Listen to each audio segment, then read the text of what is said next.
The twin suns were just starting to set over the alien jungle, turning the sky orange and gold. Birds with glowing wings flew between trees that looked like giant flowers. The air was warm, the ground soft, and the world felt common till the scream came. Cole was kneeling beside a damaged energy relay deep in the forest, far from the human colony. He was a mechanic, just a repair guy, not a soldier, not a diplomat. He wiped sweat from his forehead, tightened the last bolt, and then A-A-A-H-H-H-H. A scream sharp, high, and terrified, Cole jumped, dropping his tools. He grabbed his scanner and ran toward the sound. Branches slapping his face, heart racing. Maybe someone was hurt, maybe one of the villagers. He burst through a wall of vines and froze. There, in a crystal-clear river, stood a young alien woman.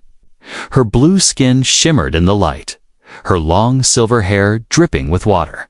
She was naked completely. She gasped and turned, covering herself quickly with her arms. Cole's face turned red. He looked away at once. I'm sorry. I didn't mean. Before he could finish, the bushes rustled again, this time with force. 4 tall alien guards leaped into the clearing, weapons raised. Their eyes landed on the girl, then on Cole. One of them snarled. He saw her. Another guard hissed. He saw her unclothed. The girl's voice trembled. I didn't call for help. He just came. Silence. The lead guard barked. You know the law? Cole raised his hands, confused. Wait, what law? I didn't do anything. I was just. The guard marched toward him, grabbing his arm roughly, by the ancient rites. If a male sees an unmarried female in her pure form, they must marry, or both must die. What? Cole shouted, eyes wide. Are you serious? The girl looked terrified. She didn't speak, just stood there, covering herself with both arms, staring at him with big, glowing eyes. Cole tried to pull back. There has to be a mistake. I'm human. That can't apply to me. The lead guard growled. You are on our land. You follow our laws. Before he knew it, Cole was being dragged through the jungle, his boots scraping the ground. The alien girl, still wet and shivering, followed behind quietly, a cloak tossed over her shoulders. They were taken to the village center, where fires burned and elders sat in tall chairs made of bone and crystal. The crowd whispered, watching the human as if he had committed a terrible crime. An old alien with bright eyes and deep scars leaned forward. You saw the daughter of the River Clan? I didn't mean to. Cole shouted, it was an accident. She was in her sacred moment, the elder said slowly, unclothed in the moon-blessed waters. That is the most private of states. No outsider may see, unless bonded, or death must follow. Cole turned to the girl. Please, tell them it was a mistake. I don't want to marry anyone. The girl looked at him, then down at the ground. Her voice was soft. It doesn't matter what I say. The law is older than all of us. The elder nodded. You have one night to choose. Marry her at dawn, or both shall be taken by the flames. Cole was stunned. You're going to burn us. It is mercy, the elder said simply. Fire cleans what is unclean. Cole's heart pounded. He looked around. These people weren't joking. Their eyes were cold. Their rules were real. And he was trapped in the middle. He was locked.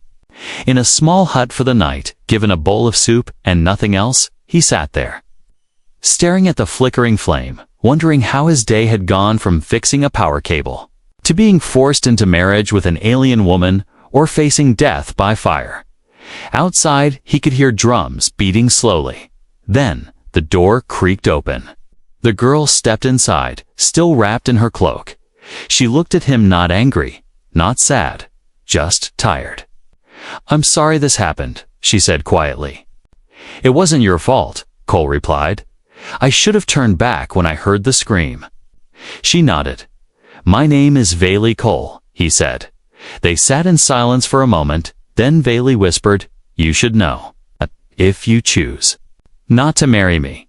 They won't only kill me, they'll disgrace my name. My family will lose honor. My people may go to war." Cole blinked. "War? Why?" "Because I am not just any girl," she said slowly. "I am the daughter of a rebel leader." Cole's stomach dropped. "And if you marry me," she added, "you won't just be my husband, you'll be a target." He looked at her. "So either I die now, or I marry you and die later." Vayli smiled weakly. "Maybe not die. But you'll never go back to the life you had." Cole leaned back, staring at the flame again. This wasn't just an accident. This was the beginning of something much, much bigger. The jungle was quiet that night, but Cole couldn't sleep. Every time he closed his eyes, he saw fire flames licking at his skin, smoke filling his lungs. He sat in the corner of the small wooden hut, knees drawn to his chest, listening to the drums outside, slow and steady, like a countdown. He had only one night left. One night to choose marry a girl he barely knew, or burn with her at dawn. Vayli sat across from him, her cloak wrapped tightly around her body. Her silver hair was still damp from the river. She hadn't spoken since she warned him about who she really was, the daughter of a rebel leader. Cole finally broke the silence. "This law of yours, how old is it?" Vayli didn't look at him. "Before the stars knew our names. It is from the time of the sky fires and fallen gods. No one questions it, but it doesn't make sense." He said, "I'm not one of your people. I don't follow your customs." "I didn't mean any harm." She looked up, her eyes soft but serious. "The law doesn't care about meaning, only what was seen." Cole stood up and paced the small space. "So let me get this straight, because I saw you unclothed, I have to either marry you or die. And you have to die too, if I say no." Vayli nodded slowly. "Yes, and if I say yes? Then what?" "We live happily ever after." She let out a dry laugh. "No, if you say yes, we are bound by blood and stars, and then you'll be hunted. Because marrying me would make you a threat to my father's enemies. They will come for you." For both of us, Cole rubbed his face with both hands. "Perfect. So either I die tonight, or we both die later." Vayli stood and stepped closer, her voice calm but firm. "You're angry, I understand. But if you walk out of that door in the morning and say no, I won't beg you, I won't cry. But when they burn me, know this: it won't just be my body. It will be the peace between clans, the fragile trust between humans and my people." He stared at her, stunned by how steady her voice was. "You're not afraid?" "I'm terrified," she whispered, "but I was born with fear. I've lived with it every day. What's one more?" Cole sat back down slowly, his mind racing. He thought about Earth, about going back to his job, his friends, the simple life he had before this mission. Before Vayli, before the river, no one warned him that stepping off a path could ruin everything. Or maybe change it forever. Suddenly, the door burst open. 2 guards entered, one with a glowing scroll. The elder followed behind them, tall and quiet, like a statue. His voice echoed in the hut. "It is time to mark the scroll." Cole looked up confused. "What scroll?" The elder held it out. "The binding pledge. If you sign, the marriage will be prepared by dawn. If not, your fates will be sealed in fire."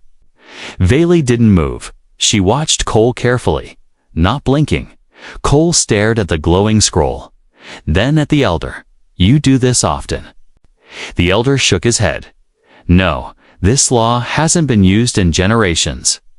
But laws written in blood do not fade with time." Cole picked up the quill. It shimmered with alien ink. He hovered over the scroll, his hands shaking. "Do I get to talk to my people?" he asked. "No," the elder said. "This is not Earth. This is our law." He looked at Vayli one last time. She was strong, but there was something in her eyes, something like hope.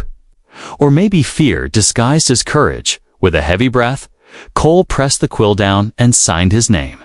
The scroll glowed brightly, then burned into ash. The elder nodded once. It is done. As the guards turned to leave, the elder paused. At the door, you may rest now. Tomorrow, you will be husband and wife under the stars. They were alone again. Cole sat down hard. The weight of his decision crashing over him, Bailey whispered, "Why did you do it?" He looked up. "Because I saw something worse than death." "What's that?" "You being punished for something I didn't mean to do."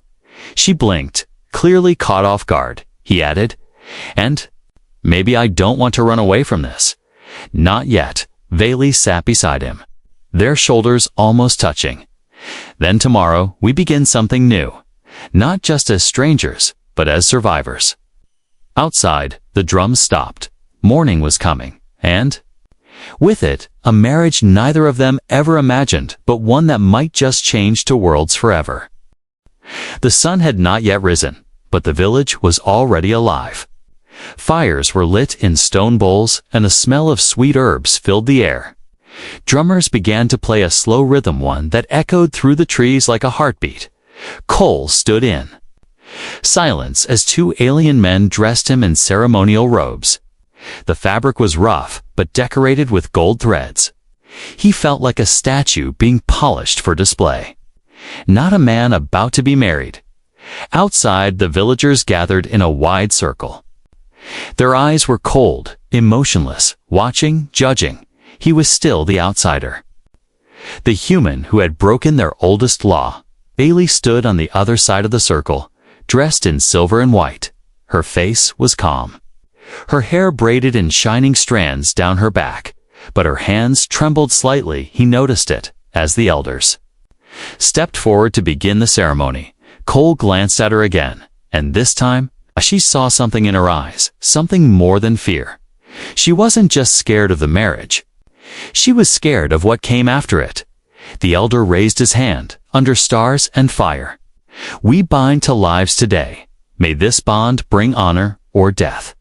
Cole stepped forward, repeating the ancient words that had been taught to him in whispers. The night before, Bailey repeated them too, her voice low but steady. A glowing thread of energy connected their wrists, binding them by tradition. It was done. They were now husband and wife by alien law. The villagers cheered softly, not with joy, but with duty. It was tradition, not celebration. After the ceremony, they were led to a small private house at the edge of the forest. It was quiet, with carved walls and a roof made of silver leaves. Inside, Cole sat on a cushion and stared at the wall. "So, now what?" Bailey removed her heavy headpiece and set it down gently. "Now we talk." He looked at her. "About what?" She walked toward the corner and pulled out a hidden scroll from under the floor. It was sealed with a strange black symbol. "My father doesn't know I brought this," she said. "If he finds out, he'll kill me." Cole frowned. "What is it?" Bailey unrolled it slowly, revealing a map and something else. A list of names, human and alien both, each one marked with a red line through it, except the last name. Cole's. He stared, confused. "Why is my name here?" She looked at him seriously. "Because you were never supposed to leave this planet. The council marked you weeks ago, ever since your team arrived to help with the power systems. They've been watching. You're too close to something they want hidden." Cole's heart dropped. "You mean?" "They were going to kill me anyway." Bailey nodded. "Yes, but after you saw me, everything changed. You became valuable, because now I am tied to you, and that makes you harder to touch." He sat back in shock. "So this marriage, this light, saved my life." "In the short term, yes," she whispered. "But now you're part of a game you don't understand." She pointed to the map, showing several red zones. "These are rebel camps hidden from the council. My father leads them. He wants freedom for our kind, but he does not trust humans. He believes Earth wants to control everything with your machines, your promises, and what do you believe?" Cole asked. Bailey paused, then said softly, "I believe in people, not sides. I've seen kindness in both humans and my own kind, and cruelty too." She looked at him deeply. "That's why I begged the elders not to kill you, because I saw. You turned away when you found me. You respected my shame. You didn't mean harm." Cole's mind was spinning. "So if I'm now part of this, what do we do?" Bailey hesitated. "We survive, we lie low, pretend to be newlyweds, and when the time comes, we run." He raised an eyebrow. "Run? From who?" She looked toward the door. "From everyone, the council, my father's enemies, even my own. Clan, because once they realize you know this." She tapped the scroll. ... "You won't be safe, and neither will I." Outside, the drums changed, growing louder, faster. Someone knocked at the door. Bailey quickly hid the scroll again. Her face calm in seconds. She opened the door to reveal a tall man in royal robes, her uncle. "May I speak to your new husband alone?" He asked politely, though his tone was ice cold. Bailey glanced at Cole, then stepped out. The uncle sat across from him and smiled without warmth. "I know who you are, human," he said. "I know what you've seen, and I know you believe you are safe now." Cole remained silent. "But you're not," the man whispered. "You are a threat to everything we've built, and threats do not live long." He stood and walked out without another word. Bailey re-entered, her face pale. "What did he say?" Cole didn't answer right away. Finally, he looked at her and said, "I think we just got married into a war, the day after the binding." The village looked calm. It was the kind of calm that came before a storm. The trees didn't sway, the birds didn't sing, and even the wind seemed to stay away. Cole stepped outside their new house and found the villagers watching him. Not one smiled. Some whispered, some just stared. As he walked toward the center of the village, he could feel it, their disapproval. Their fear. To them, he wasn't just an outsider anymore.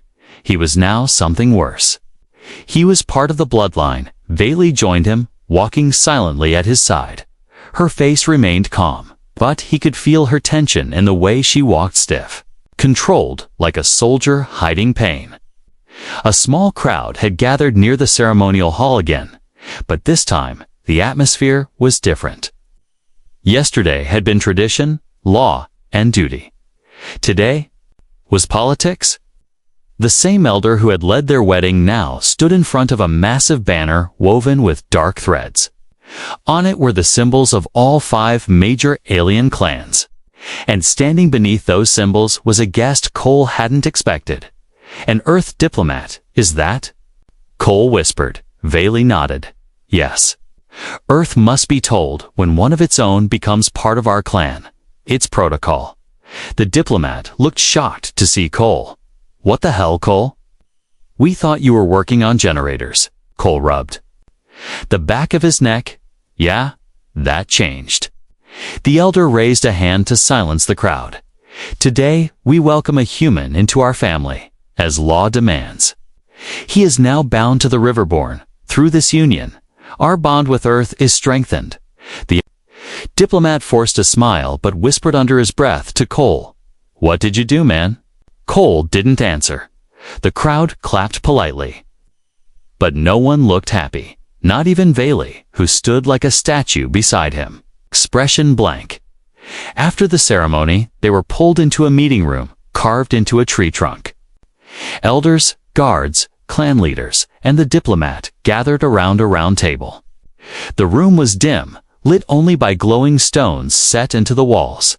An elder from the mountain clan spoke first. "This marriage, though lawful, raises concerns. A human now has access to our inner lands, our sacred knowledge." Another from the Shadow Clan growled. "How do we know he is not a spy? Earth always wants more power." The diplomat looked insulted. "Earth had no hand in this. We didn't even know." Bailey stood up suddenly. "Enough," she said, her voice sharp but controlled. This marriage was fate. No one planned it. Not him. Not me. But it happened under the law you all claim to respect. The room fell. Silent, she continued. You want peace? Then stop treating him like a threat. You want war. Then go ahead and insult every tradition our ancestors died for. The room remained quiet, but several of the elders now avoided her gaze. Cole realized something then Vayli had power. Not just as a symbol, but as a voice the others feared. After the meeting, they returned home. Cole sat down on the floor. Exhausted, you really shut them up. Vayli sighed. For now, he looked at her. Why did you defend me like that? She turned her head, her voice quiet. Because you didn't run when you had the chance. There was a long pause before she added. And because, if they think you're strong, they won't move against us so quickly. Cole frowned. You mean they still might? She nodded slowly. Yes, but now they'll wait. They'll watch. They'll try to find weakness before they strike.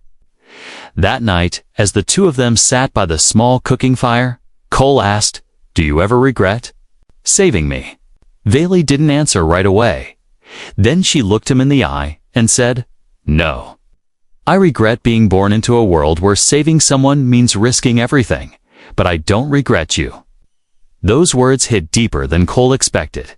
He felt the weight of the bond between them once forced, now shifting, changing into something more. Not love, not yet, but trust, and maybe, just maybe, trust was more important than love in a world like this. As they began to eat, a whisper passed outside their door, then silence. Cole stood and opened the curtain. No one was there, but on the step was a knife. Buried in a piece of wood, a symbol carved on its hilt, a warning. Vayli picked it up and stared at it coldly. That's from the Bone Clan. They weren't at the meeting, Cole said quietly. They don't attend meetings, she replied. They end them. He looked at her. So what now? Vayli placed the knife down gently, her face turning hard. Now we prepare for the next ceremony. Cole blinked. What ceremony? She looked him straight in the eyes. The one where we stop being prey and become something they fear.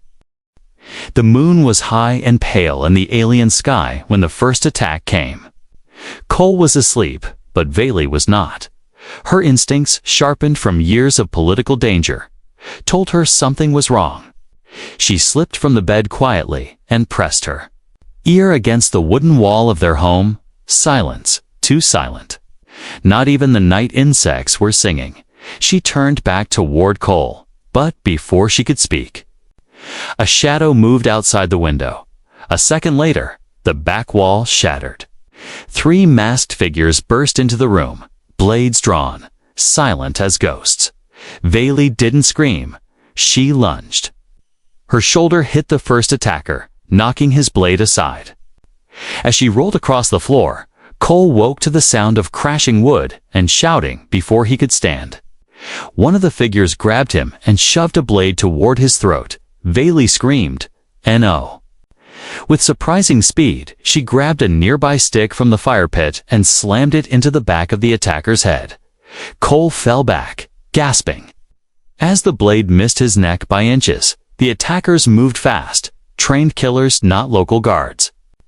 These were from the Bone Clan, just as Vayli had warned. "Stay down," she shouted to Cole, grabbing the dropped blade from the floor. She fought 2 of them alone, while the third recovered. Cole crawled to the corner. Looking for anything he could use, he found a metal rod, part of a broken tool, and charged forward. With a roar, he swung the rod at the back of one attacker's knee. The alien cried out and collapsed, giving Vayli just enough time to plunge the blade into the other side. The last assassin hissed and ran, vanishing into the night like smoke. Breathing hard, Cole dropped to the floor. What the hell just happened? Vayli closed the door and bolted it. They weren't here to scare us. They came to kill us. Cole looked at the attacker lying on the floor, bleeding. Why now? Vayli's hands trembled slightly as she wiped the blood off her arm.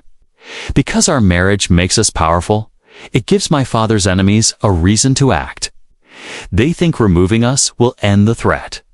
Guards arrived minutes later, but by then the attackers were gone, all except the one lying unconscious in their home. Veli refused to let the guards handle the body. No prison, she told them. Send this one back with a message, if they come again. They won't leave breathing. The Elder Council called them the next morning. Inside the ceremonial hall, angry voices filled the room. This is what happens when we allow humans into our sacred line. The Bone Clan has broken our peace. This marriage is a curse. Cole remained silent while Veli stood tall in the center of the room. This is not a curse, she said. This is fear. They're afraid of what we are building, of what we could be together.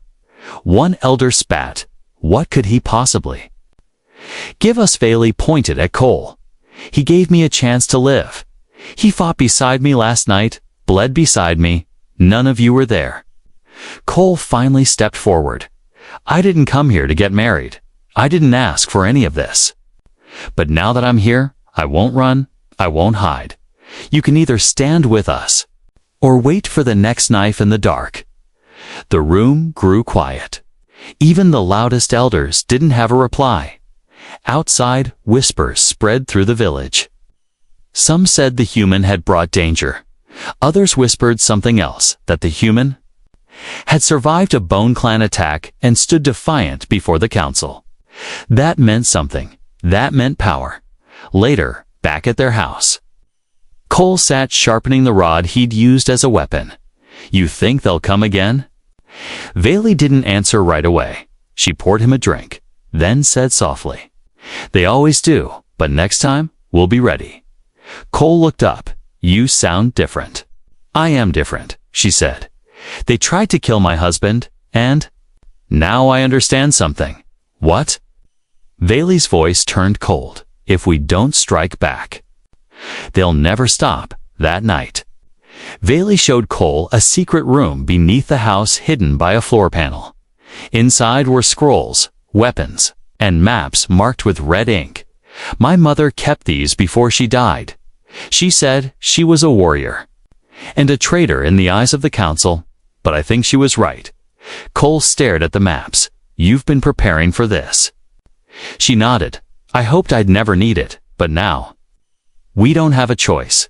He looked at her, standing there with fire in her eyes and a blade at her hip. You're not the same girl I met in the river.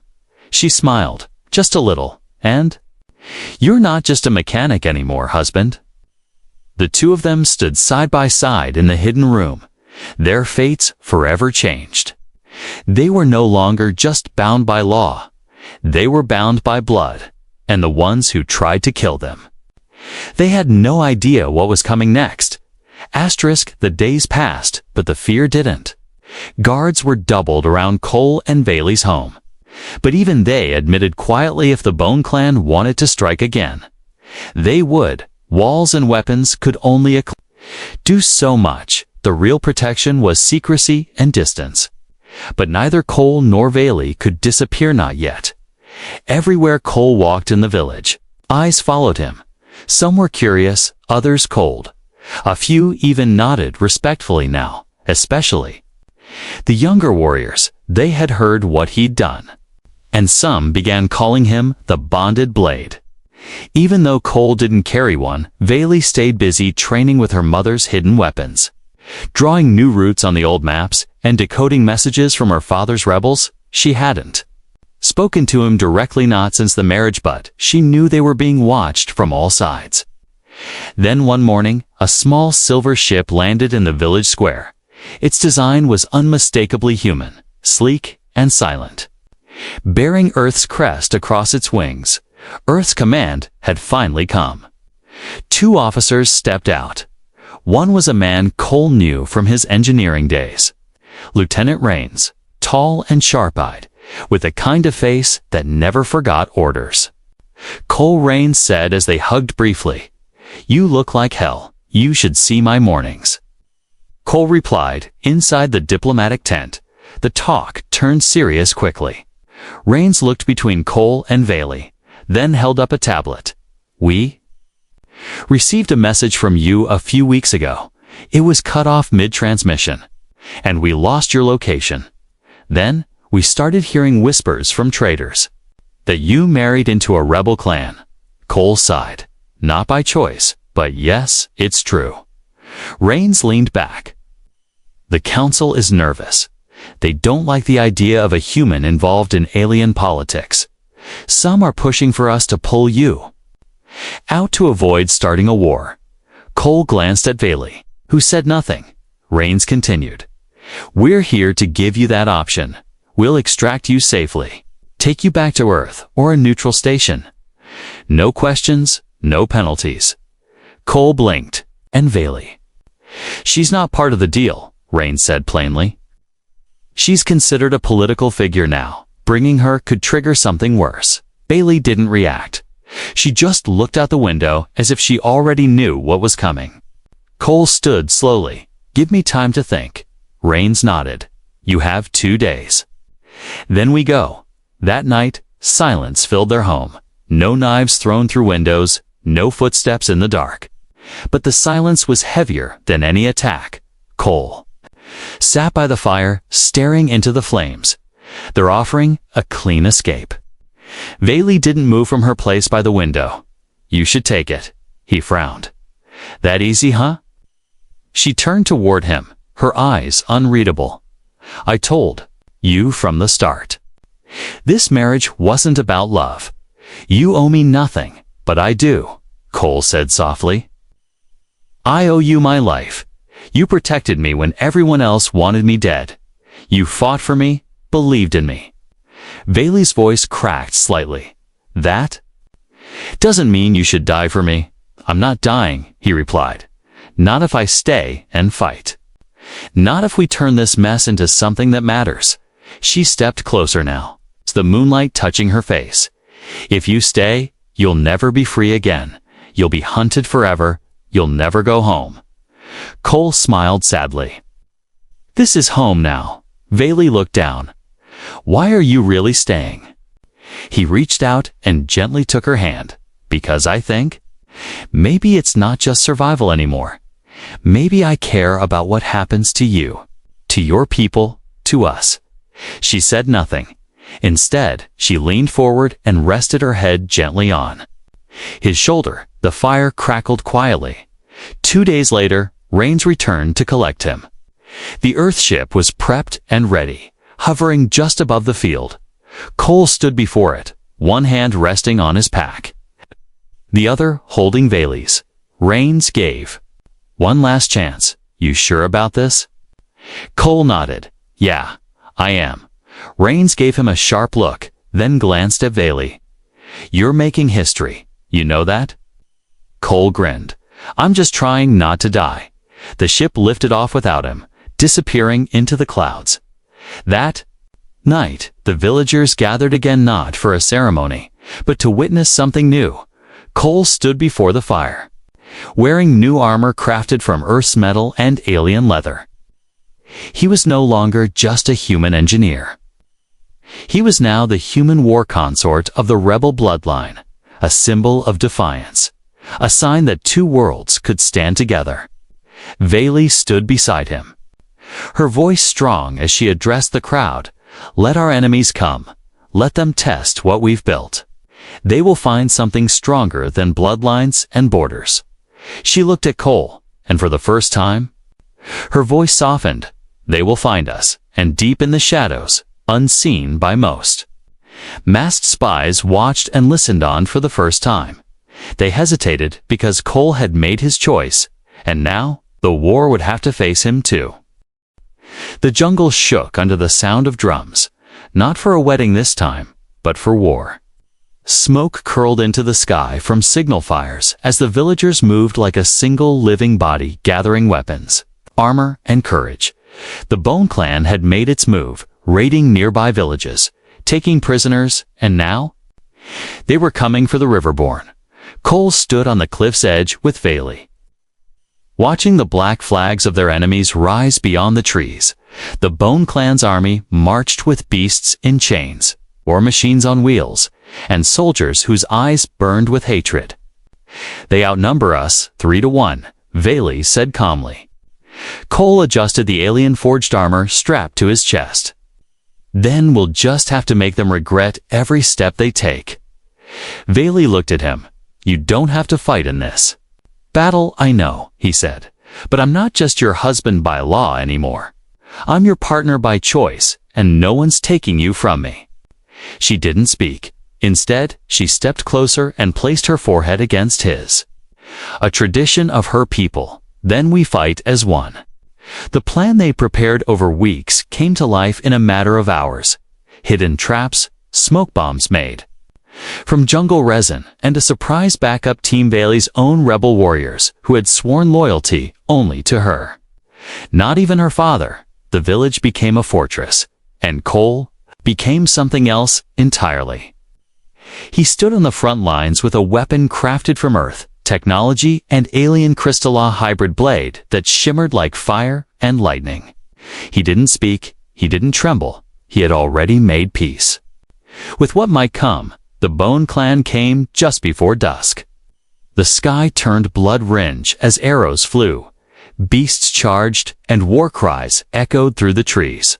Cole was the first to strike. His blade sang through the air, cutting through enemy after enemy. The attackers had expected a frightened human. Weak and unsure, they got a man with fire in his eyes, a reason to fight. By his side, Veli moved. Like wind and shadow, her blade struck with precision, each step perfectly in sync with Cole's.